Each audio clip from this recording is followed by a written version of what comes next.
کسی گدھا سے تعلق رکھنے والی ایک 11 سال کی بچی اسرائیل کے لیے ایک میسج اور پیغام دیتی ہے، کہا کہ لو سن لو، او یہودیو تم یہ چاہتے ہو، تمہاری تمنا یہی ہے، تمہاری خواہش یہی ہے کہ روئے زمین سے اسلام کو مٹایا جا سکے۔ تم تو کیا ہو، تم سے پہلے بڑے لوگ اس دنیا میں آ چکے ہیں اسلام کو مٹانے کے لیے، لیکن وہ اسلام کو مٹا نہیں سکے میرے بھائی۔ اسلام کی میں تاثیر ہے، وہ اسلام کو نہیں مٹا سکے۔ اسلام میں تاثیر ہے، خوبی ہے۔ اور سن لو یہودیو، فرعون بھی اسلام کو مٹانا آیا تھا، نمرود بھی اسلام کو مٹانا آیا تھا، شداد بھی اسلام کو مٹانا آیا تھا، لیکن وہ دنیا سے چلے گئے۔ اسلام زندہ ہے اور زندہ رہے گا۔ یہ پیغام دے کر کے اگلے صبح کے بعد یہ حادثے کے شکار بچی ہو جاتی ہے۔ السلام علیکم ورحمۃ اللہ وبرکاتہ۔ ان الحمد للہ والصلاة والسلام علی من لا نبی بعد۔ قال اللہ تبارک و تعالی فی الکلام المجید والفرقان الحمید۔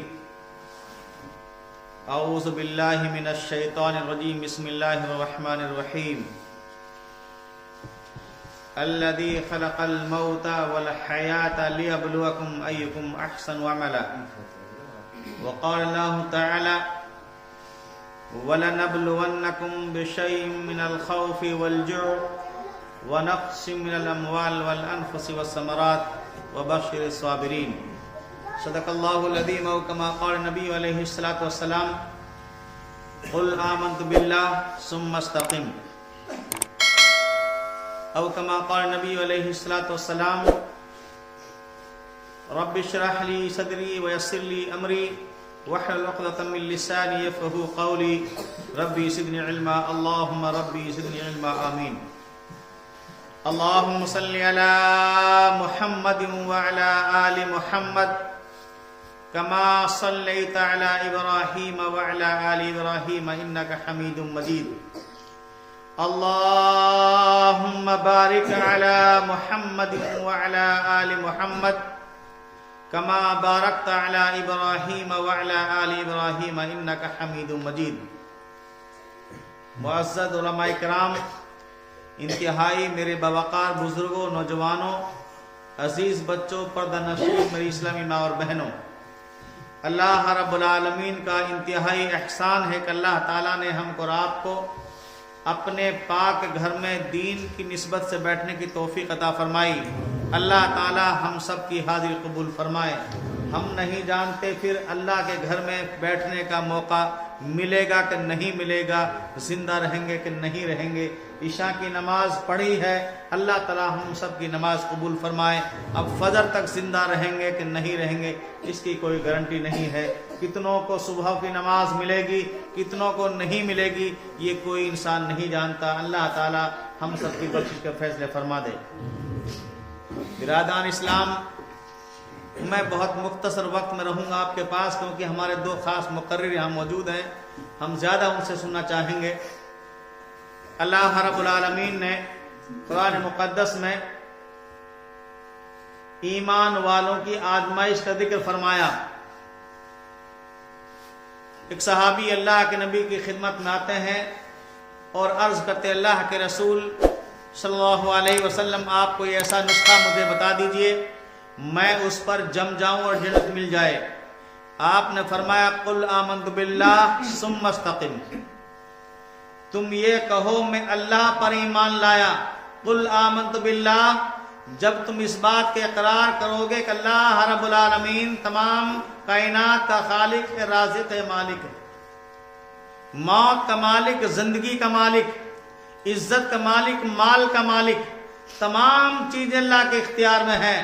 جب تم اس بات کی گواہی دو گے قل آمنت باللہ، میں اللہ پر ایمان لایا، ثم استقم، جمجا، جب تم اللہ پر ایمان لاؤ گے تمہاری آزمائش سے شروع ہو جائیں گی۔ اور اللہ رب العالمین نے ہر اس بندے کو آزمایا ہے جس نے کلمہ شہادت کا اقرار کر لیا۔ اللہ رب العالمین نے سب سے پہلے اپنے رسولوں کو آزمایا۔ کوئی نبی ایسا نہیں چھوڑا اللہ رب العالمین نے جس نبی کا امتحان نہ لیا ہو۔ ابھی تذکرہ چلتا ہے حضرت نوح علیہ السلام کا، 950 سال تک انہوں نے دین کی دعوت دی، چند لوگ مسلمان ہوئے۔ حضرت یوسف علیہ السلام کی زندگی آزمائشوں سے بھری پڑی ہے. اس کے بعد حضرت ابراہیم علیہ السلام کا معاملہ لے لیجئے, آپ کی پوری زندگی آزمائش سے بھری پڑی ہے. ایک لمبے عرصے تک اللہ نے آپ کو اولاد نہیں دی. پھر آپ کا نمرود سے مقابلہ ہوتا ہے, آگ میں ڈالے جاتے ہیں, اور اس کے بعد یہ تمام کی تمام پریشانیاں, یہ تمام کی تمام آزمائشیں یہ نبی سے جڑی ہوئی ہیں. اس کے بعد حضرت ایوب علیہ السلام کی زندگی کا مطالعہ کر لیجئے. اللہ رب العالمین نے حضرت ایوب علیہ السلام کو ایک بیماری میں 18 سال تک آزمایا. آج تھوڑی بیماری ہو گئی, لوگ کہتے ہیں یہ پتہ نہ کتنا گنہگار ہے, اس دنیا میں یہی اللہ نے اس کو سزا دے دی. اگر کوئی ہمارے درمیان میں, ہمارے بیچ میں ہمارا کوئی بھائی لمبی بیماری سے گزرتا ہے, ایک لمبی بیماری اس کے زندگی میں آ جاتی ہے, تو بہت سے لوگ یہ کہہ جاتے ہیں, انہیں شعور نہیں ہے کہ اللہ تعالیٰ بیماری میں بھی آزماتا ہے. یہ بیماری اس کے گناہوں کا صفایا ہے. بیمار ہونا یہ اللہ کی طرف سے آزمائش ہے میرے بھائی. اس لیے کہ بہت سے کہہ دیتے ہیں یہ گنہگار ہے, دنیا میں الولن ہی نہیں دکھا دیو. لیکن اللہ رب العالمین نے حضرت ایوب علیہ السلام کو, جو اللہ کے رسول ہیں, ایک ہی بیماری میں 18 سال تک آزمایا. 18 سال کی مدت کوئی معمولی مدت نہیں ہے. 18 سال کوئی یوں ہی نہیں گزرتے. 18 سال تک مسلسل بیمار رہے حضرت ایوب علیہ السلام. اس کے بعد اللہ آپ کو تندرستی دیتے ہیں.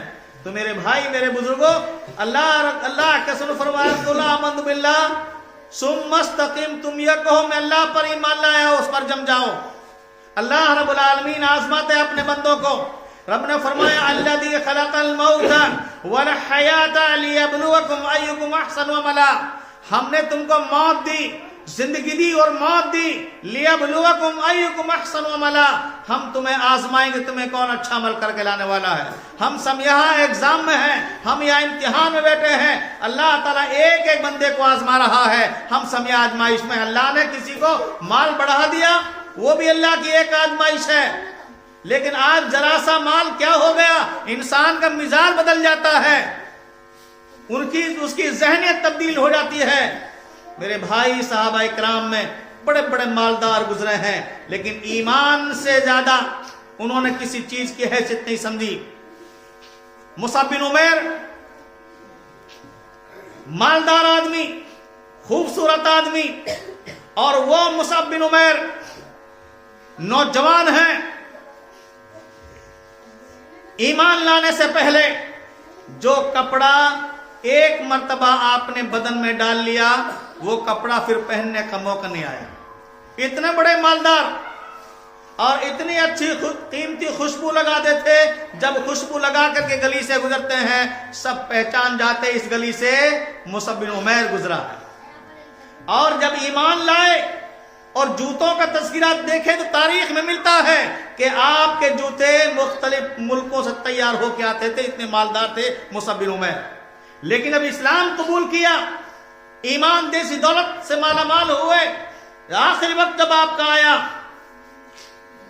کپڑا جو کفن میں تھا آپ کا, آپ کے پیر ڈھکتے ہیں تو آپ کا سر کھل جاتا ہے, سر ڈھکتے ہیں تو آپ کے پیر کھل جاتے ہیں, اور اسی مراحل میں آپ کو قبر میں دفن کیا گیا. ایمان کوئی معمولی چیز نہیں میرے بھائی. ایمان بازار میں نہیں بکتا, ایمان مارکیٹ میں نہیں ملتا. ایمان اللہ کی بیش قیمتی دولت ہے, بشرطے کہ اس پر آدمی جمع رہے. کہیں زیادہ غمی پریشانی آ گئی تو یہ اللہ کی آزمائش, کہیں رب نے کاروبار بڑھا دیا تو اللہ کی آزمائش, اور کہیں اللہ نے ایک بیماری مبتلا کر دی اللہ کی آزمائش, اللہ نے کسی لمبے مقدمے میں ڈال دیا تو اللہ کی آزمائش. ہر طریقے سے اللہ رب العالمین آزماتا ہے. اولاد دے کر بھی آزماتا ہے, اولاد نہ دے کر بھی آزماتا ہے. تو نبی نے فرمایا قل آمنت باللہ, تم یہ کہو میں اللہ پر ایمان لائے, ثم استقم, جم جاؤ. اس پہ جمے رہنا یہ ایمان کی آزمائش ہے. ابھی آپ نے کچھ دن پہلے میوات کے اندر جو حالات بگڑے, اس دوران یہ اللہ کی آزمائش تھی, اور لوگوں نے بائیکاٹ کیا مسلمانوں سے, ان سے سوشل بائیکاٹ کیا جائے, ان سے دکانیں خالی کرائی جائیں, ان سے فلاح کیا جائے. یہ کوئی نیا قصہ نہیں ہے. یہ کوئی نئی داستان نہیں ہے، یہ امام کائنات جناب محمد رسول اللہ صلی اللہ علیہ وسلم ساتھ یہ سارے حالات گزر چکے ہیں۔ وہ دور بھی آپ کے سامنے موجود ہے جب مکہ کے کافروں نے کہا، چودھریوں نے، اسلام بڑھ رہا ہے، کیسے گھٹایا جا سکے۔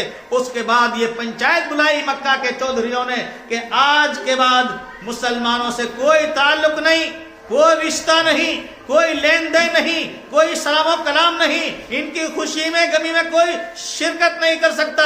یہ فیصلہ لیا مکہ کے کافروں نے اور اس پر دستخط کر دیے، خانہ کعبہ میں اس کو لٹکا دیا گیا۔ یہ بائیکاٹ کتنے دن رہا مسلمانوں سے مکہ کے کافروں کا؟ 3 سال مسلسل یہ سوشل بائیکاٹ رہا، اور 3 سال کی مدت میں جو پریشانیاں، جو تکلیفیں آئی مسلمانوں پر، اس تکلیف نے ان کو کمزور نہیں کیا میرے بھائی۔ ان کے چہروں پر کبھی وہ غم نہیں ہوئے، ان کے چہروں پر ہراس نہیں آیا، وہ غمگین نہیں ہوئے میرے بھائی، پریشان نہیں ہوئے، ان تمام حالات کا مقابلہ کرتے رہے اور سینہ تان کے کھڑے رہے، اور ان کی ایک ہی آواز تھی، اشہد ان لا الہ الا اللہ و اشہد ان محمد رسول اللہ صلی اللہ علیہ وسلم۔ ابھی تو آپ کو بہت دور دیکھنا ہے میرے بھائی، ابھی 2024 شروع ہونے والی ہے کچھ دنوں کے بعد۔ اگر یہ سرکار ریپیٹ ہوتی ہے 2024 میں، حالات تو یہ ہے کہ انتخابات ہندوستان نہیں ہوں گے، پلاننگ ہے یہ۔ اس کے بعد جو NRC کا جو مسئلہ ہے، زیادہ اس کی سمجھ میں عام لوگوں کے نہیں ہے، یہ ہے کیا مسئلہ؟ NRC کا مطلب یہ ہے 1989 کے بعد جن کی پیدائش اس ملک میں ہوئی ہے، اگر ان کا رجسٹریشن سرکاری ریکارڈ میں نہیں ہے تو وہ ہندوستان کے باشندے بھی نہیں ہیں۔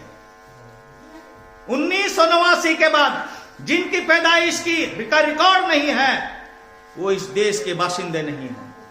یہ پلاننگ ہے میرے بھائی۔ آپ کہاں بیٹھے ہیں؟ ہم بس اسی میں مست ہیں، نماز نہیں پڑھی، مسجدوں کو ویران کر کے گھر بیٹھے ہیں۔ خدا کے واسطے حالات بہت نازک دور سے یہاں سے آگے چلنے والے ہیں۔ ابھی مدھیہ پردیش میں سرکار تعمیر عمل میں آئی ہے، وہاں کے فیصلے، اذانوں پہ پابندی، مائکوں پہ پابندی، گوشت پر عام بکری پہ پابندی، یہ حالات بہت جلد گزرنے والے ہیں میرے بھائی۔ اس لیے اللہ کے گھروں کو آباد کرنے کی ضرورت ہے، مسجدوں کو آباد کرنے کی ضرورت ہے، اللہ کو روٹھے واللہ کو منانے کی ضرورت ہے، نمازوں کی پابندی کی ضرورت ہے۔ نوجوانوں سے گزارش ہے اپنے دماغوں کو درست کر لیجئے، ورنہ حالات سامنے اچھے نہیں ہیں میرے بھائی۔ تو اللہ کے رسول نے فرمایا، قل آمنت باللہ، تم یہ کہو میں اللہ پر ایمان لائے ثم استقم، جم جاؤ۔ رب نے قرآن میں آگے فرمایا، وَلَنَبْلُوَنَّكُمْ بِشَيْءٍ مِّنَ الْخَوْفِ وَالْجُوعِ وَنَقْصٍ مِّنَ الْأَمْوَالِ وَالْأَنفُسِ وَالثَّمَرَاتِ وَبَشِّرِ الصَّابِرِينَ۔ جب یہ خانہ کعبہ میں لٹکا دیا گیا ہے لکھ کر کے، اس 3 سال کے دور مدت میں کتنے بچے معصوم جو بھوک سے ماں کی گود میں مر گئے میرے، اور جس ماں کی گود میں بھوک سے بچہ مر گیا ہو، اس ماں کا ایمان کتنا مضبوط ہوگا آپ انداز نہیں لگا سکتے۔ آپ اپنے بچے کو بھوکا نہیں دیکھ سکتے، ماں اپنے بچے کو تڑپتا نہیں دیکھ سکتی، لیکن یہ مجبوری تھی کہ سامان بازار میں بکتا ہے لیکن مسلمانوں کو نہیں دیا جاتا۔ مسلمان کھانے کا سامان خریدنے جاتے ہیں بازار میں لیکن مسلمانوں کو نہیں ملتا، اور یہ مشکل 3 سال تک یہ دور چلتا رہا میرے بھائی۔ 3 سال کے بعد یہ بائیکاٹ ختم ہوتا ہے۔ تو میرے بھائی، میرے بزرگوں، یہ آزمائش ہے، یہ امتحانات، یہ تمام کی تمام چیزیں ایمان سے جڑی ہوئی ہیں۔ اللہ رب العالمین اپنے بندوں کو آزماتا ہے۔ ایمان کوئی معمولی چیز نہیں ہے۔ آج ایمان ذرا سے اس پر ٹہل جاتا ہے، کہیں معاملات میں ایمان خراب ہو گیا، لین دین میں معاملات خراب ہو گیا، اور کئی مرتبہ انسان سفر کرتا ہے، بس کا سفر کر رہا ہے، اور کنڈکٹر آپ سے ٹکٹ لینا، پیسے لینا بھول گیا۔ کنڈکٹر نے آپ سے ٹکٹ نہیں لیا، ٹکٹ نہیں دیا اور پیسہ بھی نہیں لیا، وہ بھول گیا، اور آپ بھی مست رہے بیٹھ کر کے، ہاں یار پیسہ تو نہیں لگا۔ لیکن یہاں بھی ایمان کی پرکھ ہے، یہ ایمان کی آزمائش ہے۔ کئی مرتبہ آپ دکان پہ چلے گئے، کہیں آپ کو زیادہ پیسے اس نے سامان نہ سکا، زیادہ پیسے دے دیے، اور آپ کو پتہ لگ گیا کہ میرے پاس اس کے زیادہ پیسے آ گئے۔ ایمانداری یہی ہے، اس کی واپس لوٹائے جائیں۔ اگر وہ پیسے چھوٹ گئے تو سمجھو ہمارا ایمان انتہائی کمزور ہے۔